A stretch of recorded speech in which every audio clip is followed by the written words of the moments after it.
Welcome to Tom and Ben News United Kingdom.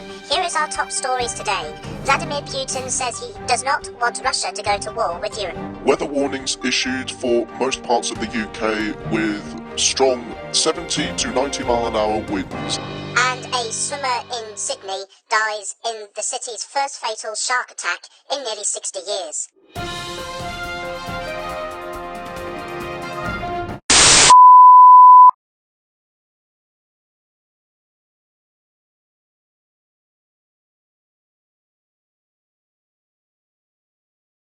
But first, there's breaking news tonight that all nations of the UK will now begin to deliver vaccines to children aged between 5 and 11 years old. The government says that children aged between 5 and 11 in England will be offered a low dose of the COVID vaccine. Official scientific advice concludes the move would help protect the very small number of children who become seriously ill with COVID. Health Secretary Sajid Javid says the rollout will be non-urgent, with an emphasis on parental choice. Wales and Scotland have already said they will offer young children the vaccine, with Northern Ireland also announcing on Wednesday children there will be offered the vaccine as well. To other news now, and a 6.2...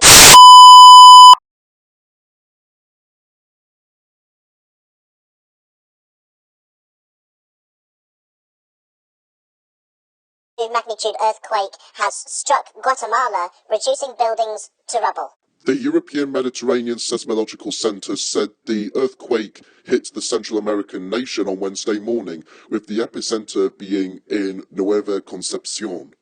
The initial tremor was felt at around 1:12 a.m. local time before two aftershocks followed at 1:50 a.m. and 1:56 a.m., measuring magnitude 5 and 4.8 according to reports. And the earthquake depth is 60 miles. The Mauritian flag has been raised for the first time on the Chagos Islands, an Indian Ocean archipelago controlled by Britain, but claimed by Mauritius. Mauritian Prime Minister Pravind Jugnauth, I think that's how you pronounce his name, described it as an historic moment, saying it was time for the UK to cede control. The event was the culmination of a trip to the islands organised by the Mauritian government. The Foreign Office said the UK had no doubt as to its sovereignty over the British Indian Ocean territory. Winds of up to 100 miles an hour are now battering parts of the UK, including England, Wales, Northern Ireland and parts of southern and eastern Scotland.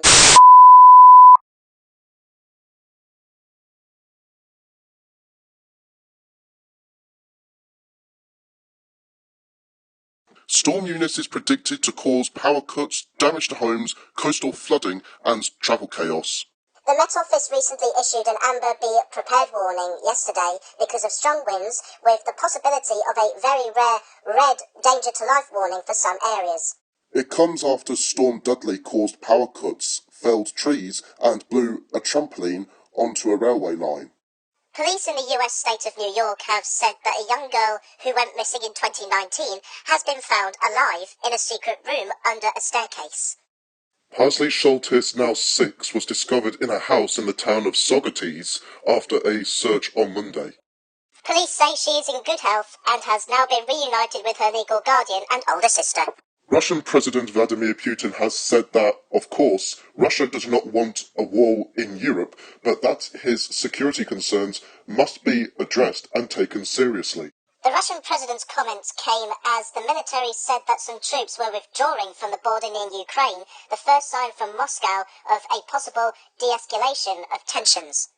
However, the Western leaders say there is no evidence of the withdrawal yet. Russia's sudden military build-up prompted fears it would invade Ukraine.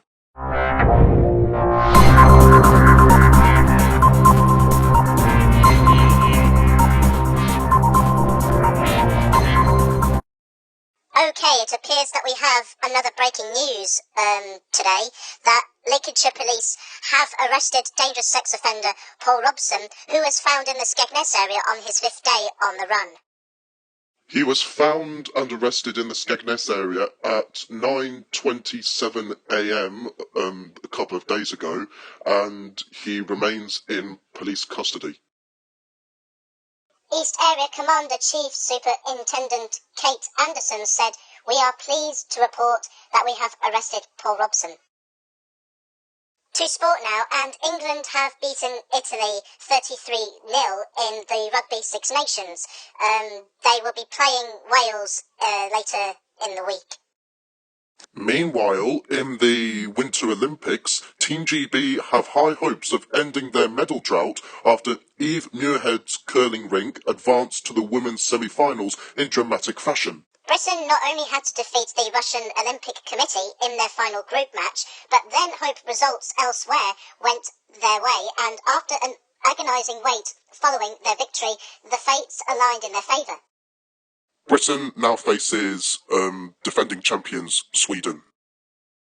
Formula One Managing Director Ross Brawn says the sport's new technical rules will lead to closer racing and a more competitive field this year.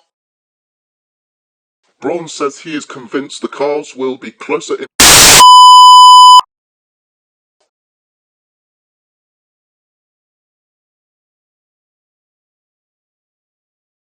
performance from the very beginning, and confident these rules will lead to much better racing.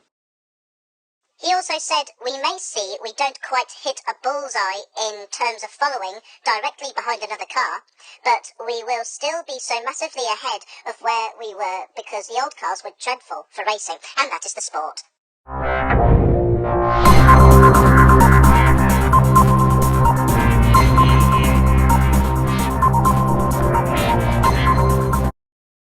Really? Another breaking news coming in?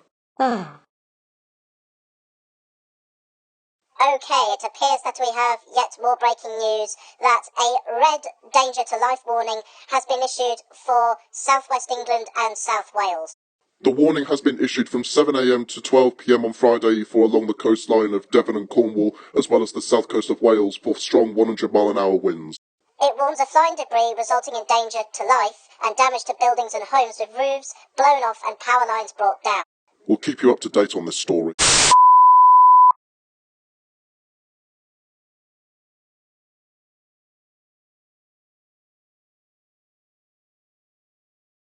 Canadian Prime Minister Justin Trudeau has sparked anger by responding to a Jewish MP's criticism of his invoking of the Emergency Act and saying that her party can support people who wave swastikas if they want. Melissa Latsman, a 37-year-old Conservative MP for the Toronto suburb of Thornhill, confronted the Prime Minister in Parliament about the draconian law which he invoked on Monday for the first time in 50 years.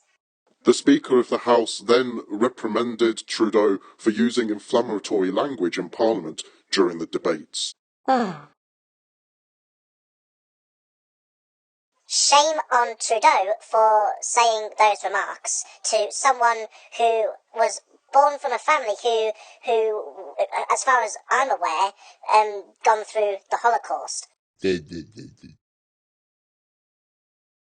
Well, I've got to agree with you, Tom, but we've got to leave it there now before...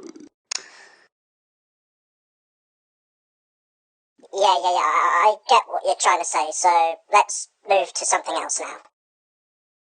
And finally, a swimmer has died in Sydney's first fatal shark attack in nearly 60 years, officials have said. Emergency services were called to the scene at about 4:35 p.m. local time on Wednesday to Butcham Point, Malabar, following reports of an attack that caused catastrophic injuries to the victim. Witnesses told local television they had seen the attack on a swimmer wearing a wetsuit. It was the first fatal shark attack in Sydney since 1963, according to data. Weather in Cumbrae, heavy rain and gusts of up to 100 miles an hour from the incoming Storm Eunice, top temperature of 9 degrees and a low of 2. Traffic in Cumbrae, and there are no train services running due to the storm. If you are travelling on the roads, please be careful as driving is hazardous with falling trees, electric poles and more. Please keep an eye out on updates from your local radio station at all times in case there's any other information about the storm.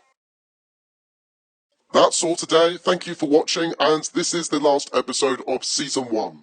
Season 2 will premiere on March the 1st at 6 p.m. United Kingdom and Ireland times and 7 p.m. Central European time, and we will be doing a Death Gwyl Dewi Hapus special. In the meanwhile, please subscribe, have a nice day, thanks for watching, and you can check us out on Facebook, www.facebook.com/TomandBenNews4UK, or use the Facebook app, click like and follow, and we shall see you on March the 1st.